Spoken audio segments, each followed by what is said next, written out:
तो हेलो बच्चों, क्या हालचाल। बढ़िया एकदम। आप सभी लोगों का स्वागत है कुमार इंस्टीट्यूट आजमगढ़ में। बहुत सारे बच्चों का ये डाउट है कि क्लास 10th मैथमेटिक्स चाहे 12th मैथमेटिक्स हम लोग कैसे पास होंगे। हे प्रभु, इस बार नाव पार लगा दो। हम लोग पूरे साल कुछ नहीं पढ़े, मात्र 1 महीना बचा है, 2 महीना बचा है, और देश भर के जो है परपंच रच के जो है वो पढ़ाई को, मैथ को लेकर एकदम परेशान है। ठीक है, तो आप ये ध्यान रखिए कि कभी भी ना, मतलब घबराने से नहीं कुछ होता है। अभी आपको जो है कुछ ऐसी इंपॉर्टेंट बातें बता दी जाएंगी जिससे आप मैथ में एकदम परचम लहरा के आएंगे। और अभी से आप लोग एकदम लग जाइए और एकदम मेहनत करिए। लास्ट के 1 महीने में, 2 महीने में आप इतनी मेहनत कर दीजिए कि पिछले जो 4 महीने, 6 महीने, 8 महीने आप वेस्ट किए हैं वो इस बार इन 2 महीनों में एकदम बेस्ट हो जाए। ठीक है, तो इसके लिए आप सभी लोगों से गुजारिश है कि आप सभी लोग वीडियो के अंत तक बने रहिएगा और जो भी चीजें top 5 chapters class 10th mathematics के आज डिस्कस किए जाएंगे और जो भी टॉपिक आपको बहुत ज्यादा भड़काऊ लगता है उन सभी चीजों की, उन सभी टॉपिक्स की हम बहुत बेहतर ढंग से चर्चा करेंगे आपके अपने YouTube channel Kumar institute Azamgarh में। ठीक है, तो देखिए, जितने भी लोग एग्जाम से रिलेटेड बहुत सारी समस्याओं से जूझ रहे हैं वो अपनी अपनी समस्या एक बार कमेंट जरूर करेंगे। हमें पता है कि क्लास 10th और 12th की मैथमेटिक्स कैसे होते हैं और कितनी लापरवाही से आप लोग पढ़ लिख रहे हैं और तैयारी के नाम पर एकदम जीरो मामला चल रहा है। हे प्रभु, ये क्या हुआ वाली हालत चल रही है ना। तो ध्यान से देखिए, आपको चीजें ज्यादा समझ में आ जाएंगी। देखिए, क्लास 10th मैथमेटिक्स जो है बहुत ही मजेदार है और उसके कुछ टॉप हम लिख दे रहे हैं यहाँ पे, टॉप 5 इंपॉर्टेंट टॉपिक जिनको पढ़ने के बाद जो है आपके सारे डाउट्स क्लियर हो जाएंगे। ठीक है, कि आप इतना ही तैयार कर लेंगे तो भी आपको जो है मैथ में अच्छी रैंकिंग से कोई रोकेगा ही नहीं। ठीक है, थोड़ा सा वो वाली हालत होती है ना कि सुने भी होंगे,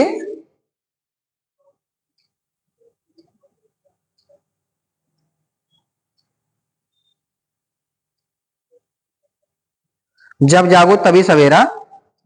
बहुत सारी कहावतें हैं लेकिन ये ज्यादा एग्जैक्ट है कि जब जागो तभी सवेरा। ठीक है, तो अभी से आप लोग जाग जाइए। अग्रिम 1 या 2 महीने बचे हुए हैं। अगर आप अभी से क्लासेज को मतलब अटेंड करते हैं तो बहुत बेहतर ढंग से आपको 1 महीने के अंदर आपकी मैथ की पूरी तैयारी करा दी जाएगी। ठीक है, देखिए, पहला आपका जो चैप्टर है वो है वृत्तों से संबंधित क्षेत्रफल। ठीक है, दूसरा है मेंसुरेशन। ये जो चैप्टर्स हम लिख रहे हैं बाबू, बोर्ड का कोई ऐसा पेपर नहीं होता है जिसमें चैप्टर्स नहीं पूछे जाते, सब में पूछे जाते हैं। 10 नंबर, 8 नंबर, 7 नंबर, 12 नंबर ऐसे करके। ठीक है, तो आप ध्यान से देखिए। तीसरा चैप्टर है सांख्यिकी। कोई भी सेट आप देखेंगे 2024, 23, 22 कोई सेट देखेंगे, उन सेट्स में ये सारे चैप्टर्स के सवाल आपको मिल जाएंगे। और सांख्यिकी और प्रायिकता। ठीक है, चौथा चैप्टर है त्रिकोणमिति। हे प्रभु, त्रिकोणमिति भी इंपॉर्टेंट है लेकिन हम लोगों को तो त्रिकोणमिति का त्रि नहीं पता है ना, ऐसा कोई बात नहीं है। पांचवा देखिए, वो है बीजगणित। ये तो कुल इंपॉर्टेंट है। ठीक है, ये 5 चैप्टर अगर आप पढ़ लेते हैं इत्मीनान से, वीडियो में आपको मतलब चैनल के प्लेलिस्ट में आपको पर डे का पर डे एक से एक खतरनाक खतरनाक जबरदस्त टॉपिक आपको मिलेगा। अगर आप पर डे का पर डे ध्यान से देखेंगे तो हम इस बात को स्पष्ट कह सकते हैं कि आप बहुत अच्छे से मैथ को पास तो करेंगे ही, अच्छा रिजल्ट भी आपका आएगा। ठीक है, तो ये 5 चैप्टर हैं। इन 5 चैप्टर को पढ़ने के बाद आपके डाउट्स बचेंगे ही नहीं और बहुत बेहतर रिस्पांस आपको मिलेगा।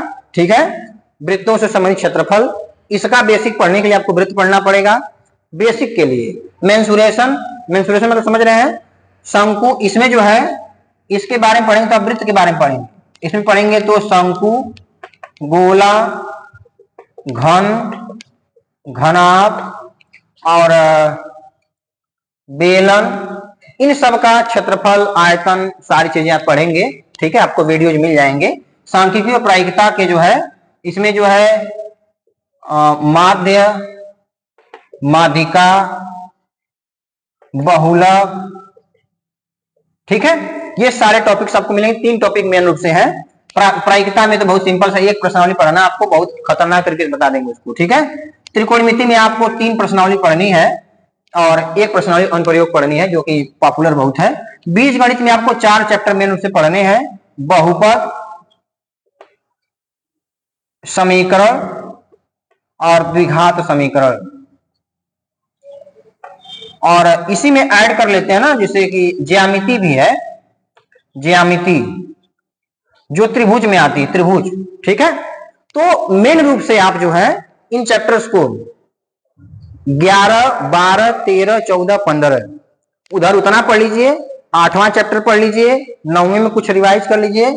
ठीक है, आसानी से ये थोड़ा सा, क्योंकि आप समय व्यतीत किए हैं तो कुछ चीजें मेहनत करनी ही पड़ेंगी। ठीक है, तो ये चैप्टर्स अगर आप पढ़ लेते हैं तो आपको पास होने से कोई नहीं रोकेगा। उसके अलावा भी आपको बोर्ड एग्जाम में मैथ में बहुत अच्छा रिस्पांस मिलने वाला है। ठीक है, इसी कड़ी में हम एक एक चैप्टर को एक वीडियो में एक चैप्टर पूरा कंप्लीट आपको बता देंगे। ठीक है, तो ध्यान से वीडियो में बने रहिए और लास्ट तक देखिए इसको। ठीक है, क्योंकि अभी आप किसी डांसर का किसी इंस्टाग्राम रील को देखेंगे, फटाक से उसको लाइक कमेंट कर देते हैं। एजुकेशनल प्लेटफॉर्म में आने के बाद आप चीजों को बहुत जल्दी स्क्रॉल कर देते हैं, चीजों को ध्यान से, क्योंकि जो आपके लाइफ के लिए ज्यादा इंपॉर्टेंट है उसको आप स्क्रॉल कर देते हैं, और जो आदत या पहन के आएंगे उनको आप देखेंगे तो पूरा एकदम लाइक कमेंट करते हैं। थोड़ा सोच को बदलिए आप लोग और मेहनत करिए। ठीक है, हम लोग आप लोगों के लिए मेहनत कर रहे हैं, तो इस पर सीधा सीधा आपको लाइक कमेंट की जरूरत नहीं है। जो आपकी समस्या आप कमेंट करिए और वीडियो को बस ध्यान से देखिए, इसमें कहा क्या जा रहा है। ठीक है, ये आपकी भलाई के लिए है। तो अब इस चैप्टर को जो लोग हे प्रभु हे हरिराम कर रहे हैं, हे क्या हुआ, तो वो लोग बस ये जाने कि यही होना है। अगर आप इन चैप्टर्स को ध्यान से पढ़ते हैं तो यकीनन जो है आपके सारे डाउट्स क्लियर होंगे, और जो भी डाउट्स बचेंगे उनको हम आपको पक्का क्लियर कर देंगे। डाउट नहीं रहेगा, बट साथ देना होगा।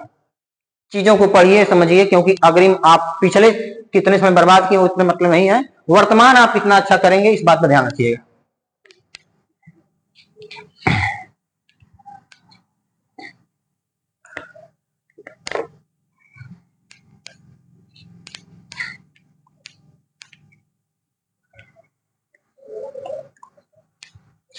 पहला चैप्टर जो आपका है उसको ध्यान से देखिए आप लोग। जो पहला चैप्टर आपका है मैथ का, हम बहुत ही बेहतरीन ढंग से आपको चीजों को बताएंगे, क्या क्या उसकी जड़ है, क्या उसकी शाखाएं हैं, ध्यान समझिए। जैसे कि पहला आपका चैप्टर है चैप्टर 1, क्या है, रियल नंबर, रियल नंबर्स, यानी ये वास्तविक संख्या, वास्तविक संख्या। जो लोग भी ध्यान से देखेंगे उनको पक्का है आएगा, नहीं देखेंगे तो आना माना दोस्त। ठीक है, अब देखिए, ये जो वास्तविक संख्या होती है, संख्याएं 2 प्रकार की होती हैं, एक वास्तविक, दूसरी काल्पनिक। ठीक है, काल्पनिक संख्या मतलब जिन संख्याओं को हम कल्पना करते हैं, निश्चित मान नहीं दिखाते हैं, वो होता है काल्पनिक। और वास्तविक संख्याओं का एक मान होता है जिसको हम गणना में दिखा सकते हैं। ठीक है, वास्तविक संख्या जो होती है, देखिए वास्तविक संख्या बहुत प्रकार की होती है। पहली होती है प्राकृतिक संख्या, प्राकृतिक संख्या, दूसरी होती है पूर्ण संख्या, तीसरी होती है पूर्णांक, चौथी होती है परिमेय और 5वीं होती है अपरिमेय। ठीक है, अब देखिए, जो प्राकृतिक होता है इसके भी पार्ट होते हैं। एक होता है सम, संख्या, दूसरी होती है विषम संख्या। प्राकृतिक संख्या जो स्टार्ट होती है बच्चों, वो स्टार्ट होती कहां से? 1 से, 1 2 3 डॉट डॉट, ठीक है, ये रहता है। पूर्ण संख्या स्टार्ट कहां से होता है? 0 1 2 3, यही अंतर होता है, ध्यान से देखिएगा। प्राकृतिक संख्या स्टार्ट कहां से होगी? 1 से, और पूर्ण संख्या स्टार्ट कहां से होगी? 0 से। पूर्णांक जो होता है इसमें माइनस, 0 और प्लस सब लोग शामिल होते हैं, जिसमें माइनस प्लस 0 शॉर्टकट तरीके से बेहतर ढंग से भी जानना है, तो दोनों का भाई ध्यान रखना है, तो ध्यान से सुन लीजिए। प्राकृतिक संख्या वे होती हैं जिनको 1 से शुरू करते हैं, 1 से शुरू होती है। पूर्ण संख्या 0 शुरू होती है। जो पूर्णांक होता है उसमें माइनस प्लस 0 तीनों शामिल होता है, वो होता है पूर्णांक। अब यहाँ पर ध्यान रखना बाबू, माइनस वैल्यू जो होती है वो 0 से हमेशा छोटी होती है, और प्लस वैल्यू हमेशा 0 से बड़ी होती है। जो माइनस रहेगा वो 0 से ही छोटा रहेगा, बाकी सब छोड़ दो। माइनस वैल्यू 0 से छोटी और प्लस वैल्यू 0 से बड़ी होती है। जो परिमेय होता है, परिमेय को हम लिखते हैं p बाई क्यू के रूप में, and q not equal to 0। जिन संख्याओं को हम अंश बटे हर के रूप में लिख सकते हैं, लेकिन हर उनका 0 नहीं हो सकता है, उन्हें कहते हैं परिमेय संख्या। जिन संख्याओं को हम अंश बटे हर के रूप में लिख सकते हैं, लेकिन इसका हर 0 हो सकता है, इसे कहते हैं अपरिमेय संख्या, ठीक है। अब एक बार ध्यान रखिए कि एक परिमेय, ये चीजें हैं, ये पूरा आ रहा है कि नहीं देखना पड़ेगा ना। अब देखिए, जो ध्यान सुन लीजिए, एक परिमेय दूसरी अपरिमेय, एक परिमेय दूसरी अपरिमेय, और R into I R, R संबंध बटे, ध्यान समझ लीजिए, सुन भी लीजिए, समझ भी लीजिए। एक परिमेय को अगर आप अपरिमेय में जोड़ेंगे, चाहे घटाएंगे, गुणा करेंगे या भाग करेंगे, एक परिमेय और अपरिमेय का जोड़, घटाना, गुणा, भाग सब अपरिमेय होता है, ये ध्यान रखिएगा दिमाग में एकदम। 4 प्लस कड़ी में 3 करेंगे अपरिमेय, 4 माइनस कड़ी में 3 करेंगे अपरिमेय होगा, 4 कड़ी में 3 करेंगे अपरिमेय होगा, 4 बटे कड़ी में 3 करेंगे, इन सभी स्थितियों में क्या होगा? ये अपरिमेय होगा, ठीक है, ये ध्यान रखिएगा। अनसॉल्व पेपर के साथ हम चीजों को समझाएंगे, ठीक है, तो आप ध्यान रखिए इन चीजों का, ये बेसिक है, हमें आशा है कि आप समझ गए होंगे। अब देखिए, जो सम संख्या होती है, सीधे सीधे जो संख्या 2 से कटेगी वो सम है, जो 2 से नहीं कटेगी तो क्या होगा? विषम है। इसका व्यापक रूप होता है 2m के रूप में, इसका होता है 2m प्लस 1 के रूप में, ठीक है। अब ये जो सम विषम होता है, ये संख्याएं भाज्य और अभाज्य के रूप में होती है, ठीक है। जो संख्याएं किसी से कट जाती हैं, माने किसी से विभाजित हो रही हैं, वो होती हैं भाज्य, और जो किसी से विभाजित नहीं होती हैं वो होती हैं अभाज्य, ठीक है। अब इसके बाद जो है हमारा नेक्स्ट टॉपिक है ध्यान से देखिए चीजों को, बोर्ड पे जो चीजें आपको इंपॉर्टेंट लगे, नोट तो आपको सब करना है, और जहां आपको जरूरत हो वहां वीडियो रोक करके लिख लीजिए, चाहे स्क्रीनशॉट लीजिए, जो आपकी इच्छा बने, बस ध्यान से, क्योंकि आप 6 महीना बर्बाद किए, अब बर्बाद नहीं होने देना है, ठीक है। अब देखिए, ये हो गया पहला काम बनता है बच्चों कि गुणनखंड करना। संख्याओं का गुणनखंड करने सबको आना चाहिए। पहले आप जान लीजिए कि HCF और LCM क्या होता है। एक संख्या लीजिए 6 और दूसरी संख्या लीजिए 20, ठीक। हम एक एग्जांपल पूरा क्लियर करते हैं, क्योंकि हमको चैप्टर पूरा एक वीडियो में समझाना है। 6 को लिखेंगे तो कितना हो जाएगा? 2 तिहाई 6, और ओके, पहले 6 को लिखिए तो 2 तिहाई 6, 20 को लिखेंगे 2 दूना 4 पचे 20। इसका लिखिए HCF, HCF कितना होगा? HCF कितना होगा? 2। एलसीएम लिखेंगे तो ये हो जाएगा 2 दूना 4 तिहाई 12 पचे 7, ठीक। जो कॉमन एलिमेंट होता है वो होता है HCF, और जो सबको मिलाकर लिखा जाता है वो होता है LCM। ध्यान समझिए, 2 से हम भाग देंगे तो 6 भी कट जाएगा, 2 से भाग देंगे तो 20 भी कट जाएगा, यानी वह 2 एक बड़ी संख्या है, उस बड़ी संख्या से दोनों संख्याओं में पूरा पूरा भाग चली जाए। अगर लिखेंगे डिफिनेशन में कि वह बड़ी से बड़ी संख्या जिससे दी गई संख्याओं में पूरी पूरी भाग हो जाए, अर्थात संख्याओं को पूरा पूरा विभाजित कर दें, उसे हम क्या कहते हैं? उसे क्या कहते हैं? HCF। और वह छोटी से छोटी संख्या जिसमें इन संख्याओं से भाग चली जाएगी, हे से हमें भाग जाएगी तो एलसीएम है, हे से हमें भाग जाएगी तो क्या है? HCF है। HCF माने हाई का है, मौसा है, हाई का है, लौसा है। ठीक है, ध्यान दीजिए। एलसीएम जो होता है इसको कहते हैं हाईएस्ट कॉमन। हाईएस्ट पर नहीं कहा गया, यानी बड़ी से बड़ी। हाई लोअर होता है मानी न्यूनतम, लघुत्तम। ठीक है, अब ध्यान रखिएगा इन सब चीजों का। तो अभी देखो, एक संख्या अगर P है, दूसरी Q है, तो HCF और LCM का गुणनफल जो होता है वो हमेशा क्या होता है? बराबर होता है। ये कंडीशन होती है कि दो संख्याओं का जो गुणनफल होता है उनके मौसा और लौसा यानी HCF और LCM के गुणनफल के बराबर होता है। क्लियर? अब देखिए, हम लोग बहुत फास्ट और विस्तार भी लेके चल रहे हैं, इसलिए ये सब चीजें छोट छोट बताई जा रही हैं। पहला काम देखिए बच्चों, क्या करना है कि आपको छोटे छोटे सवालों का गुणनफल आना चाहिए। ठीक है, इसे सवाल पूछा जाता है। पहला सवाल कि 140 का, 156 का,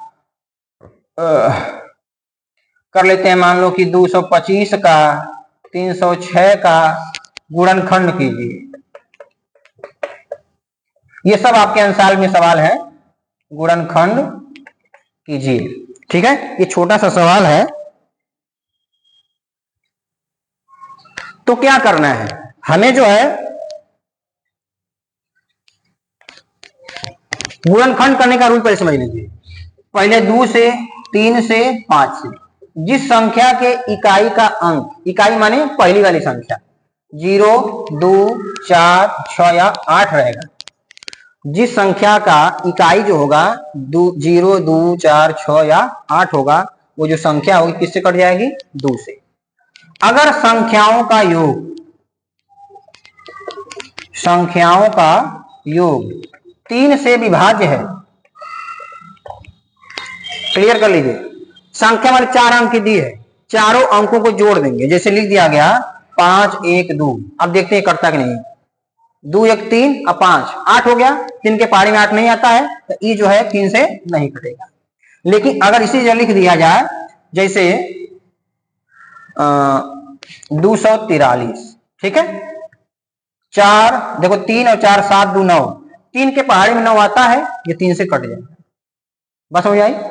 जिन संख्याओं के अंकों का योग 3 से कट जाएगा, विभाजित हो जाएगा, वो 3 से पूरी पूरी संख्या कट जाएगी। अगर योगफल 3 से नहीं कटता है तो संख्या भी 3 से नहीं कटेगी, ध्यान रखना। अगर संख्या के इकाई का अंक 0 या 5 आता है तो वह जो संख्या होगी वो किससे कटेगी? 5 से। ये बहुत सबसे आसान होता है। जिस संख्या के इकाई का अंक 0 या 5 होगा वो संख्या जो होगी 5 से कट जाएगी। क्लियर कर लीजिएगा इसको। ठीक है, मान लो क्या स्क्रीनशॉट।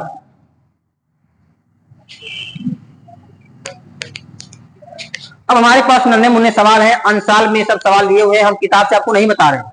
अंसाल पेपर में सवाल आए हुए हैं, बोर्ड एग्जाम में जो आते सवाल हैं हम उन पर चर्चा करें, क्योंकि आपको पास भी करना है और अच्छा रिजल्ट भी देना है, इसलिए टारगेट हमारा ये है। तो 140, पहला रूल, इकाई का अंक 0, 2 से काटिए। 2 सते 14, 2 तिहाई 6, 2 पचे 10, 5 सते 35, 7 एकम में 7। क्लियर? अब इसी को लिख दीजिए 140 बराबर 2 गुणे 2 गुणे 5 गुणे 7, तो 2 दूना 4, इसका कितना होगा? 2 की पावर 2 गुणे 5 गुणे 7। ये लिखेंगे आपको फटाक से 1 नंबर 2 नंबर मिल जाएगा। ठीक है, बहुत आसानी से चीजें क्लियर हो जा रही हैं। अब 156 है, 6 है तो 2 से काटेंगे। 2 सते 14, 2 अठे 16, फिर 8 आ गया 2 से, 2 तिहाई 6, 2 नवा 18, 3 से, 3 एकम 3, 3 त्रिके 9, 13, 13 एकम में 13।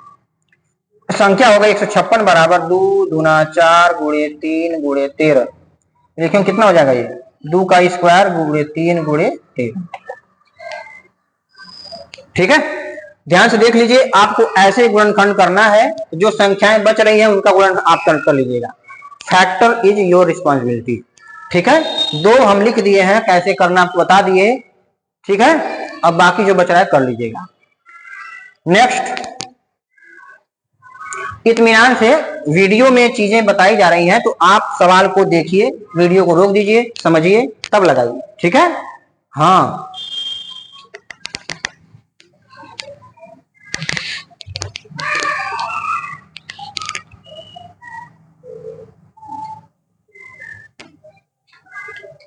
अब देखिए सवाल आ गया कि 7 गुणे 6 गुणे 5 गुणे 4 गुणे प्लस लिख दो 5। पूछ देगा कि भाज्य है कि अभाज्य। ये सवाल है कि जो संख्या है इतना गुणा गुणा किए हुए हैं, ये कैसी संख्या है, भाज्य की अभाज्य। हमने आपको पहले ही बताया स्टार्टिंग में ही कि भाज्य मतलब जो किसी के पहाड़े में आ जाए, अभाज्य मतलब वो किसी के पहाड़े में ना आए। तो प्लस के बाद 5 है तो हम 5 को कॉमन कर लेंगे, तो हो जाएगा 7 गुणे 6। 5 कॉमन है तो 1 गुणे 4 प्लस 1, यहाँ हो गया 5। 7 छक्का 42 हो जाएगा। 6 सत्ते कितना होता है 42, और 4 चौके 16, और 42 हुआ था ना, 42 गुणे 4 कर लीजिए, तो 4 दूना 8, 4 चौके 16 हो गया, प्लस 1 हो गया। ठीक है, ऑलरेडी हमें दिख रहा है कि 5 कॉमन हो चुका है, फिर भी हम इसको उड़ा कर लेते हैं। 5 गुणे 8 1 9, तो 1 6 9, 5 9 45, 5 छक्का 30, 4 34, और 5 1 5 3 8। आपको स्पष्ट दिख रहा है कि 5 4 9, 5 4 9 और 8 कितना हो गया 17। ये 5 से तो कट जा रहा है, जब किसी के पहाड़े में आ गया तो संख्या क्या हो गई, भाज्य हो गई। ऐसे आपको सवाल किताब में, अंसाल में, टेनियर में आपको मिलेंगे, और बखूबी आप ऐसे सवाल को समझिए। दो तरीका है तुम्हारे पास, दो तरीका। पहला तरीका कि प्लस के बाद जो संख्या उसको कॉमन कर लो, नहीं तो पूरा गुणा करके जोड़ दो। ठीक है, पहला काम करना कि प्लस के बाद जो संख्या कॉमन करके इस तरह लगा दो। अगर ये कठिन लग रहा है तो पूरा गुणा करके 5 को जोड़ दो, क्लियर हो जाएगा। अब जोड़ने के बाद अगर किसी पहाड़े में आ गया तो भाज्य, नहीं आया तो अभाज्य, बात करेंगे। नेक्स्ट, इस पर बहुत सारे सवाल हैं, देख लीजिएगा।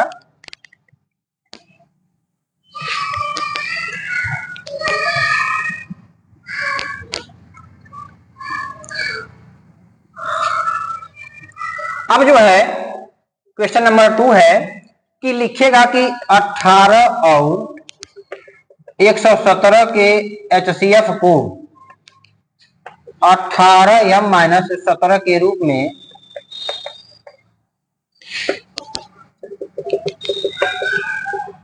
दर्शाया गया है। m का मान व LCM बताइए। ठीक है, तो क्या लिखेंगे, सवाल ध्यान से पढ़िए। 18 और 117 का निकालना है HCF, तो पहले आप 18 और 117 का HCF निकाल लीजिए। 18 को लिखेंगे 2 नमा 18, इसको लिखेंगे तो कितना हो जाएगा 18 5 90, 18 छक्का 108, 18 छक्के 126, 7 1 8 1 9, 3 से काटिए पहले, 117, 3 3 9, 2 बचा 3 9 27,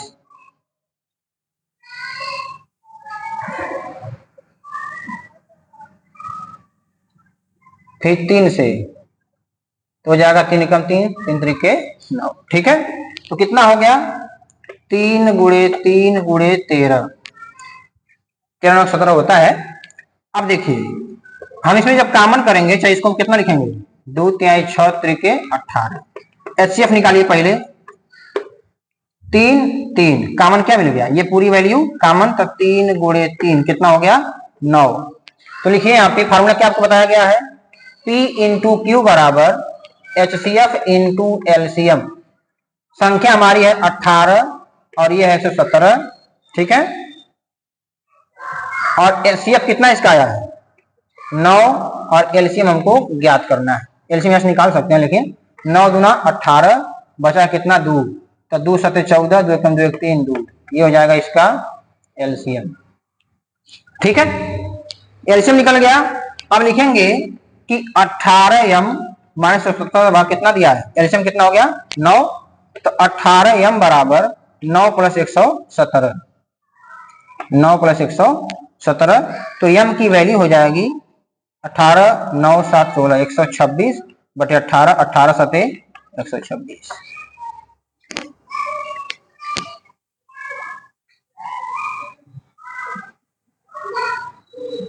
ठीक है, यहां से जो है हमको m का मान कितना मिल गया, m का मान कितना आ गया, m का मान हो गया m बराबर 7 और एलसीएम आ गया 234। ऐसे सवाल आपको मिलेंगे कि 65, 17 के एचसीएफ को किसी संख्या के एचसीएफ देख के इतने बराबर किया जा रहा है, तो आप सीधे काम करिएगा कि जो वैल्यू वो कह रहा है उस वैल्यू को एचसीएफ निकाल के बराबर कर दो, संख्या तो आ ही जाएगी आराम से। ठीक है, नेक्स्ट क्वेश्चन, ये सब बोर्ड के अनसॉल्व के क्वेश्चन हैं, अगर जिनको पास होना है वो क्वेश्चन को ध्यान समझे, नहीं पास हो रहा आना माना दो।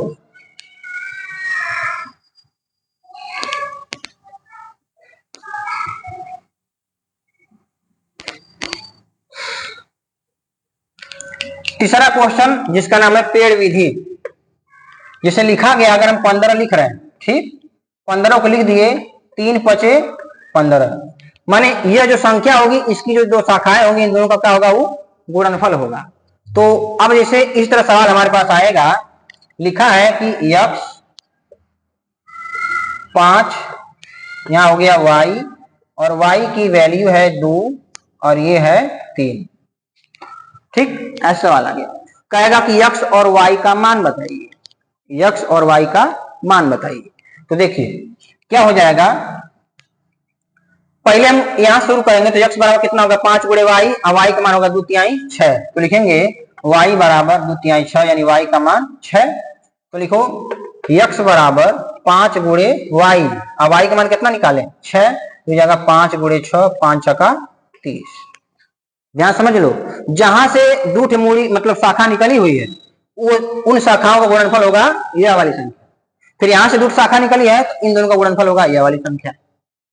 ऐसे 4-5 सवाल आप किताब में दिए हैं, अंसाल में दिए हुए हैं, कैनियर में दिए हुए हैं, देख करके सवाल लगा लीजिएगा, कोई भी आपत्ति होगी तो कमेंट कर दीजिएगा।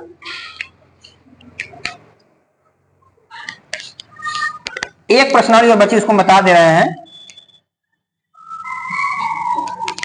जिसमें पूछा जाता है कि सह अभाज्य संख्या, सह अभाज्य का मतलब समझ लीजिए,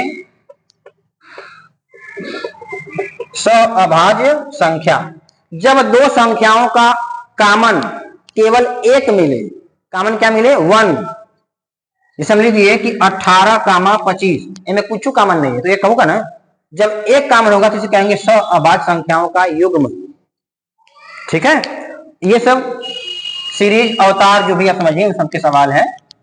नेक्स्ट है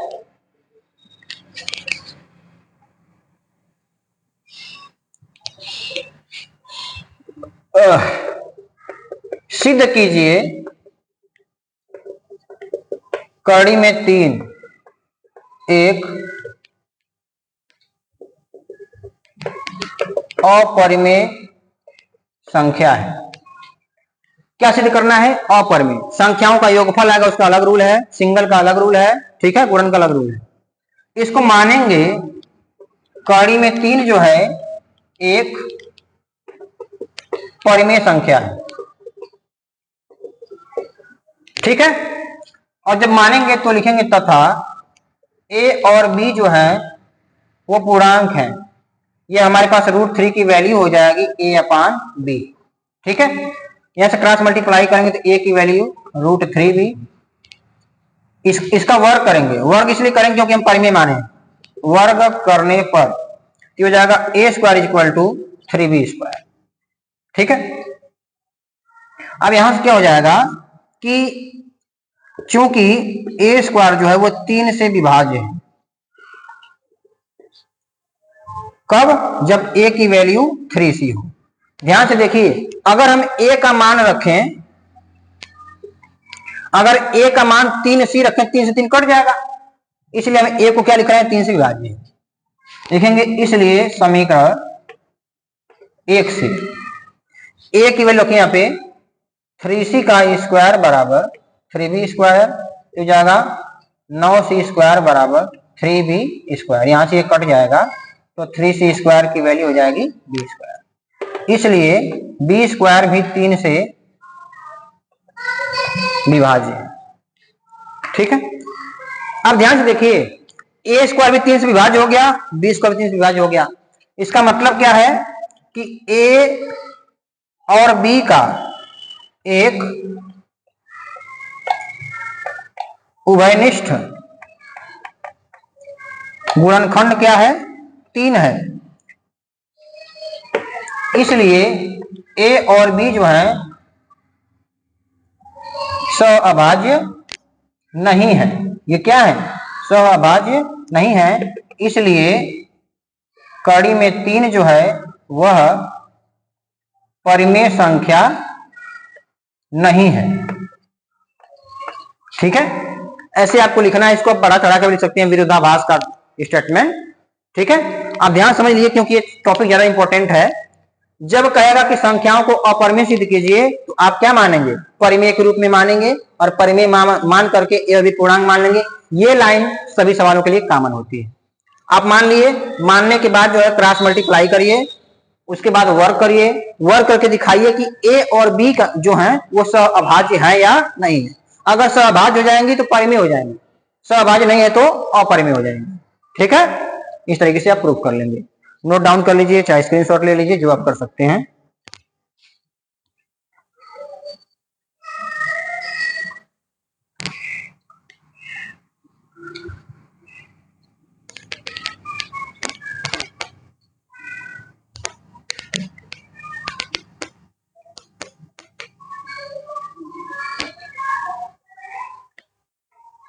देखिए अगला क्वेश्चन नंबर 5 हो गया कि 3 + 2 कड़ी में 5 जो है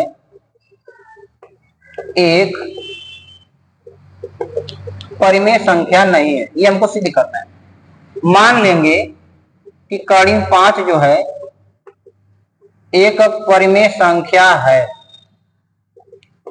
तथा ए और बी जो है वो क्या कर रहे हैं? आई देखेंगे। इसलिए 3 + 2 कड़ी 5 बराबर ए अपान बी।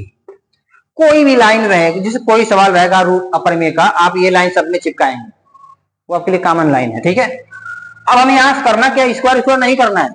यहाँ सीधे आप कड़ी में जो संख्या उसका मान निकालिए। तो कड़ी 5 बराबर हो जाएगा, जिसमें यहाँ 2 कड़ी 5 में से हो जाएगा a बटे b माइनस 3। अगर हम कड़ी 5 का मान निकालते तो हो जाएगा a minus 3b upon 2b हो जाएगा।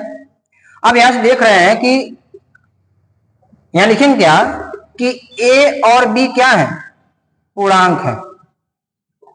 इसलिए a minus 3b upon 2b क्या है?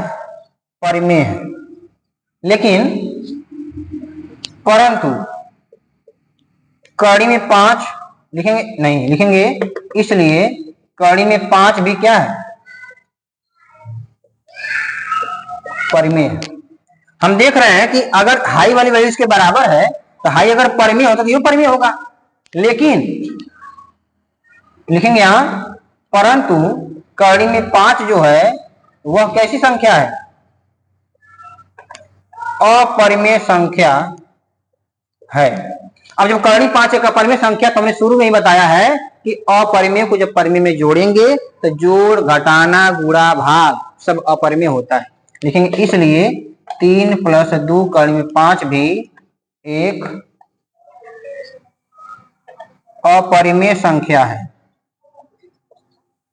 ठीक है, इसको ध्यान रखिएगा। क्लास 10th मैथमेटिक्स पहला चैप्टर रियल नंबर का इंपॉर्टेंट जो क्वेश्चन था हमने आपको बता दिया, पूरा चैप्टर का बता दिया। ठीक है, कुछ ऑप्शनल सवाल हम आपको बता दे रहे हैं, इसको आप नोट डाउन कर लीजिए, स्क्रीनशॉट लीजिए, जो आप कर सकते हैं, क्योंकि आपको पास भी होना है, रिस्पांस भी देना है, तो नोट करिए फटाफट।